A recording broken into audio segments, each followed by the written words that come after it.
சிகப்பு கலர்ல பிளட் வருதா யூரின்ல, இந்த மாதிரி இருந்ததுன்னா டெஃபினட்டா நாம டாக்டர் கிட்ட போய் தான் ஆகணும். ஈவன் 1 drop ஆஃப் பிளட் இந்த யூரின் 100% நீங்க ஒரு டாக்டரை பார்த்தா.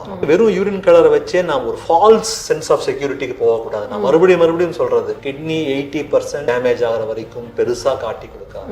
நிறைய பேர் எப்ப ஃபர்ஸ்ட் பயப்படுறாங்கன்னா, யூரின் ரொம்ப கம்மியா போகுது சார், கை கால்லாம் வீங்குற மாதிரி இருக்கு, முகம் வீக்கமா இருக்கு, இது எல்லாமே கிட்னியோட ரொம்ப லேட் பிரசன்டேஷனா டேமேஜ் ஆன ரொம்ப சிவியர் சிம்டமா தான் இருக்கும். என்ன பொறுத்த வரைக்கும் உங்க உடம்பு எப்பவும் போல இல்லையா, அண்டர்ஸ்டாண்ட் அவர் பாடி. கடைசியா நம்ம எப்ப நம்மளுக்கு செக்அப் பண்ணிக்கிட்டோம், நம்ம உடம்புக்குள்ள என்ன நடக்குது நம்மளுக்கு தெரியலையா, நம்ம உடம்பு நம்ம முதல்ல மாதிரி ஒத்துழைக்கல, ஏதோ சம் இஷ்யூஸ் இருக்கா, பெட்டர் டு கெட் இட். வைக்கோல் எல்லோ இருக்கு பாத்தீங்களா, அந்த அளவுக்கு லைட் எல்லோவா தான் யூரின் கலர் இருக்கும். யூரின் எல்லோ ரொம்ப டார்க்கிஷா இருந்ததுன்னா ஒன்னு டீஹைட்ரேஷனா இருக்கலாம், இல்ல கிட்னியால சரியா யூரின் ப்ரொடியூஸ் பண்ண முடியாம போகலாம். சோ அந்த மாதிரி ஒரு சிச்சுவேஷன். ஒரு கிட்னியில பிரச்சனை வருது, அது அறுவை சிகிச்சை மூலமா கிளியர் பண்ற பிரச்சனை இல்ல, ஆனாலும் கிட்னி ஃபெயிலியர் ஆயிட்டு இருக்குன்னா அது ஒரு நெஃப்ராலஜி தான் வைத்தியம் பார்ப்பாரு. அதுக்கு ஃபர்ஸ்ட் ஸ்டேஜ்ல மெடிசன்ஸ் மூலமா அதை எப்படி கிளியர் பண்ணலாம்ன்றத பார்ப்பாரு. அதுக்கு அடுத்தபட்சமா அதுல பிரச்சனைகள் வருது அப்படின்னா அது கிட்னில இருந்து ஒரு பயாப்சி எடுத்து என்ன ப்ராப்ளம் அப்படின்னு அடிப்படை காரணத்தை பார்த்துட்டு அதுக்குண்டான வைத்தியம் பார்ப்பாரு. ஒரு சில தவிர்க்க முடியாத காரணத்தினால இதெல்லாம் தாண்டி கிட்னி ஃபெயிலியருக்கு போகும், கிட்னி வேலை செய்யாம போகும். அந்த மாதிரி சிச்சுவேஷன்ல மட்டும் தான் டயாலிசிஸ் அப்படின்ற ட்ரீட்மெண்ட் ஸ்டார்ட் பண்ணுவாங்க.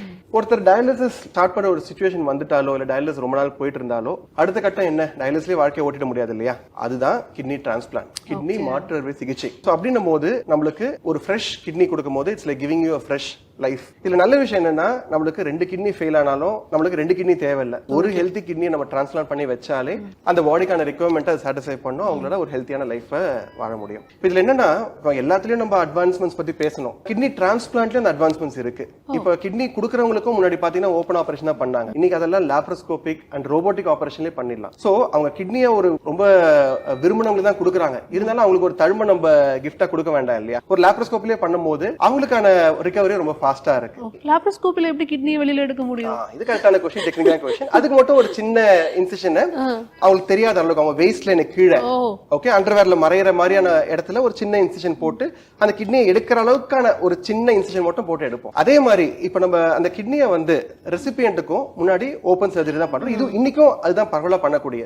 அங்கேயும் ரோபோட்டிக் சர்ஜரிக்கு ஒரு ரோல் இருக்கு. நம்ம அந்த கிட்னியை அகைன் ஒரு சின்ன இன்சிஷன் மூலமா உள்ள வச்சுட்டு ரோபோட்டிக் மூலமாவே அந்த ரத்த நாணங்களை கனெக்ஷன் கொடுத்து டிரான்ஸ்பிளான்ட்டுமே கூட நம்ம ரோபோட்டிக் சர்ஜரியில பண்ண முடியும். கிட்னினா அது கிட்னி மட்டும் பாதிப்பு நிக்காதுமா, இந்த உடம்புல எல்லா பகுதியும் பாதிக்கும். ரத்த குழா, இந்த ஹார்ட்டும் கிட்னி ஃபெயிலியர்னால பாதிக்கும். அதனால கிட்னிஸை பாத்துக்கலன்னா நம்மளுக்கு அது உயிருக்கு ஆபத்தா கூட போய் முடியும். ஒரு கிட்னியில பிரச்சனை வருது, அது அறுவை சிகிச்சை மூலமா கிளியர் பண்ற பிரச்சனை இல்ல, ஆனாலும் கிட்னி ஃபெயிலியர் ஆயிட்டு இருக்குன்னா அது ஒரு நெஃப்ராலஜி தான் வைத்தியம் பார்ப்பாரு. மெடிசன்ஸ் மூலமா அதை எப்படி கிளியர் பண்ணலாம்ன்றத பார்ப்பாரு. அதுக்கு அடுத்தபட்சமா அதுல பிரச்சனைகள் வருது அப்படின்னா அது கிட்னில இருந்து ஒரு பயாப்சி எடுத்து என்ன ப்ராப்ளம் அப்படின்னு அடிப்படை காரணத்தை பார்த்துட்டு அதுக்குண்டான வைத்தியம் பார்ப்பாரு.